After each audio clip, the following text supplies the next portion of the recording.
right, so let's open up this box and see what we got from TCMT. Now, I'm going to go ahead and let the cat out of the bag, and I think the thumbnail does it as well. Got some new mirrors, and we'll talk about why I chose these mirrors in just a minute. So far, so good. Nice box. I think this is a good box. Got some nice foam on top here, keeping everything nice and neat.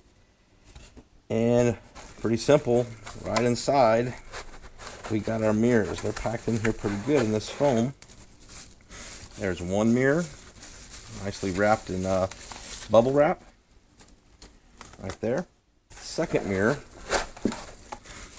right there, also nicely wrapped, right there.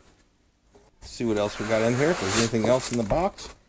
There is nothing else in the box. No instructions, no nothing. A box.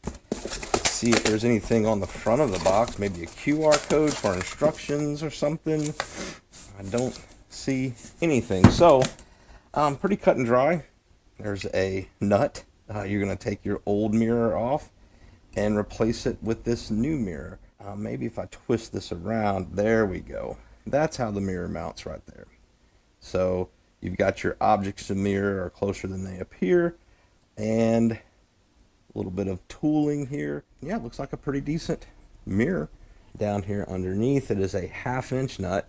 We're just going to loosen this nut, remove it, and take this mirror off. Now, I have a towel draped over my lower and my gas tank. Whenever you're working on your handlebars, it's a good idea to put something over it. Yeah, this is pretty simple, but all it takes is one little slip, drop something on there, and now you have chip paint.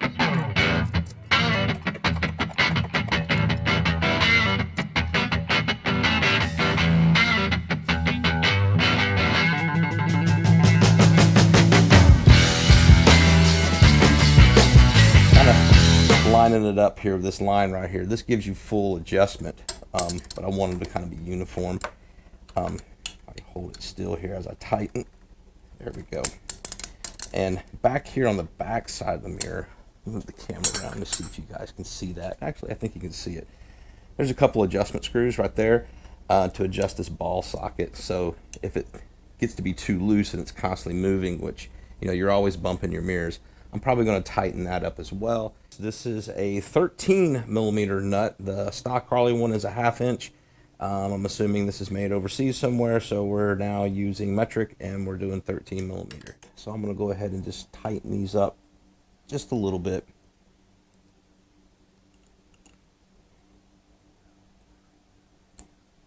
And that tightens up that ball joint a little bit, so it's not so easy to knock out of adjustment.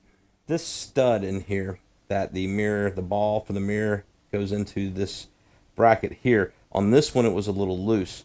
So this thing is octagon shaped. Now I'm sure it's metric. I believe it's probably a 6 millimeter. I don't have a box end wrench that small. I took a small pair of channel locks that I had here and put it on there and gave it a tighten up. So that's another adjustment there.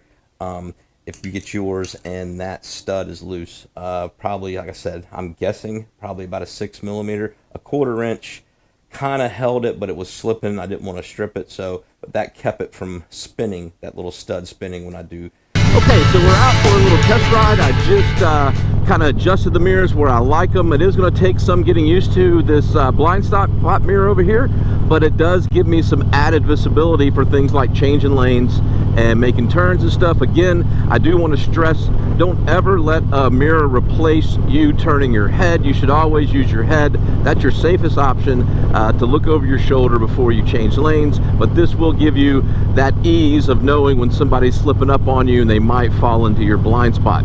I think the mirrors look good on the bike. I'm pleased with the finish.